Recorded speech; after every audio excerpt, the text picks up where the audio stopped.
What is going on, Gemini? Welcome to my channel. This is Jen catching you on DTWJLife. I hope that you are all well, that you're safe, that your families are safe.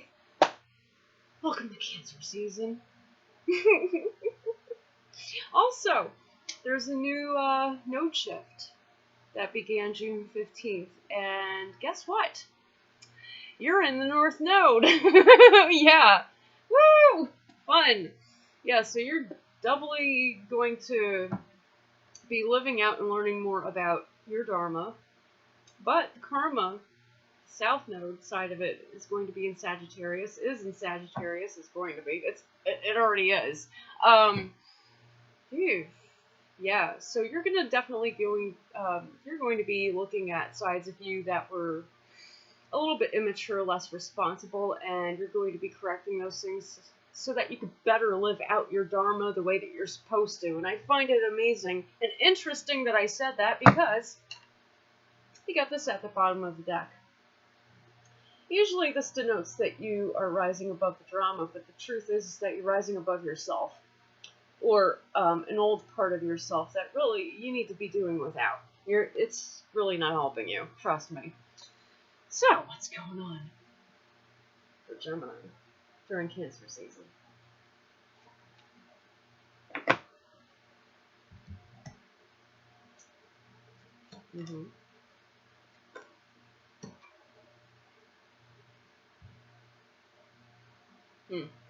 Okay. Yep.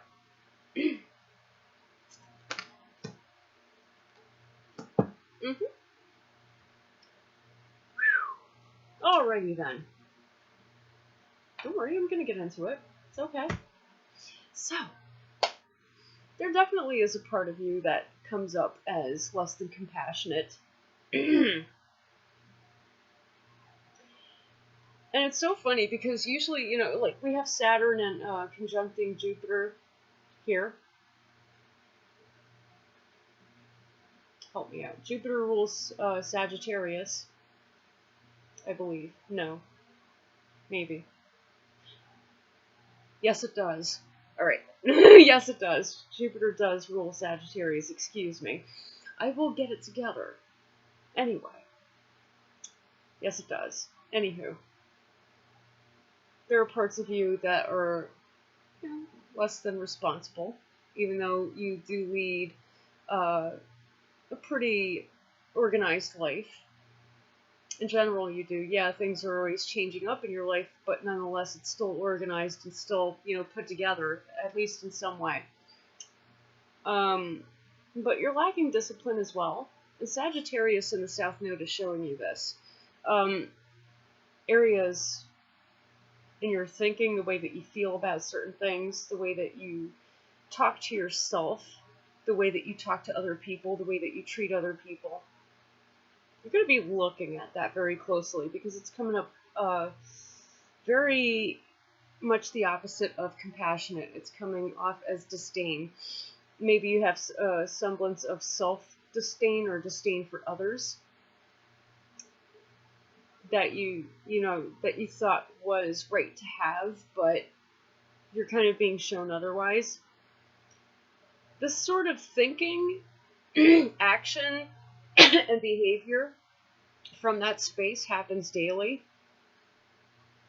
It is something that you believe is correct for you and for what you do in your life, and you have your guard up. You're coming up emotionally stable. That's the good news. Thank goodness, right? Something has to go right. But the way that you talk to yourself and others, and the way that you behave and the way that you treat yourself and others has to change, because it's less than compassionate. It's a little bit cruel, actually. There are some things about that do need to change. You have Pope and Belief up right here that I'd like to clarify. I am sinless, and the root of all sin comes from me. It sounds very, Christian-esque, even though I'm not. Anywho.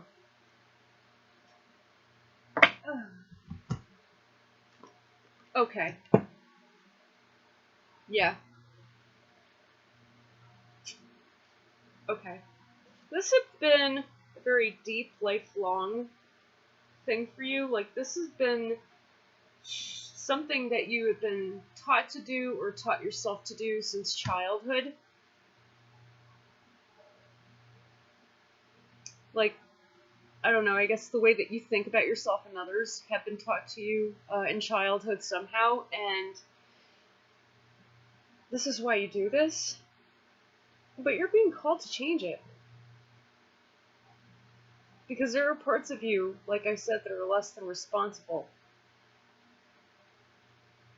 It's not that you're an irresponsible person, it's just that you're irresponsible with how you talk to yourself and others, as I keep saying, but I'd rather keep saying it than keep pulling cards, because it keeps coming through anyway. Like, really. Like, it's being emphasized. Like, really. But through your emotional stability, nonetheless, you're actually able to take action on building on your dreams. But at the same time, it's kind of like you're, building this, like, fence around you, so to speak. You're not letting anybody in.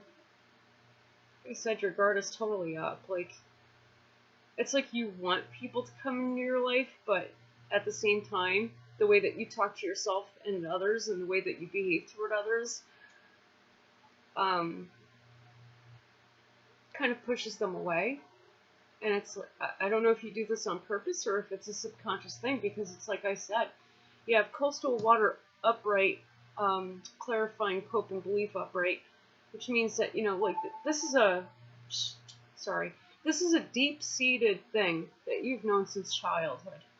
This is all that you've seen, this is all that you know. However, coastal water upright is coming in tenfold. It's only a judgment point. It's not the end-all be-all. Okay? You can change it if you choose to. I find that very interesting, Gemini.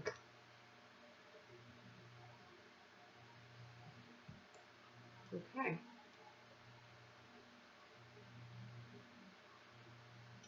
There's a semblance of lack of fulfillment and oppression here that maybe you felt, that you'd felt your entire life, and you're not exactly quite over. You're not over it. Maybe it was the way that you were treated, the way that you were raised. Maybe it was like an outside influence, outside of your family, that made you feel this way. I'm not quite sure what it is, but there's a semblance of unfulfillment, which gives you a lack of passion for life, or lack of desire. This explains why you're coming up as less than compassionate, threefold inverted. Well, upright, infinite emotion. It's like the floodgates to your emotions are always open, but you don't show it ever to anybody, because like I said, your guard is up. But it's like the floodgates to that are always open in your heart space. Cancer season. In your heart space, they're always open.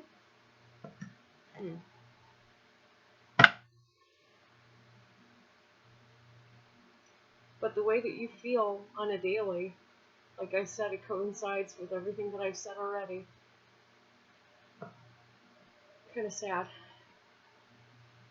And the reason why you feel it every day is because it's telling you to work on it. If you open up your intuition and listen a little bit more, you might receive that message and you might understand that. The reason why you would see an omen every day, think of it that way, analogically, you'd see an omen every day. You're like, what the hell is this? Like, why is this Groundhog Day all of a sudden? You're being shown something because you're supposed to pay attention to it. And you're usually called to pay attention to something because you're supposed to change it.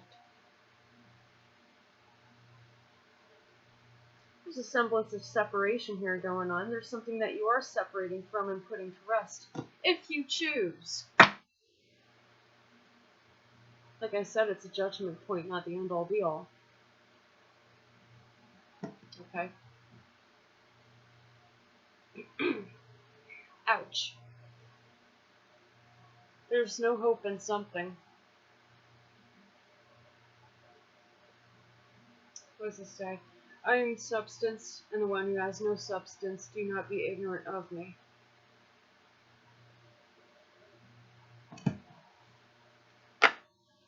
There's no hope in having your guard up and remaining that way.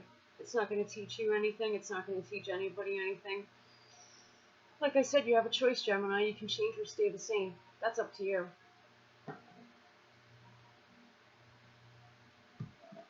I'm glad that I was able to do this for you and give you these messages that you needed to hear. If you'd like a personal reading regarding this situation, do get in contact with me. Like I said, my prices are going to remain discounted up until further notice, even long after the pandemic, because I understand that economic hardship had already hit, and it's probably going to last a while. And I'm not here to be greedy. I'm here to serve. So thank you again for joining me. Love you guys. Sending you big hugs. I know that could be a struggle. I get it. Welcome to Cancer season. It's all about the heart space. Love you guys. Take care. Blessed be.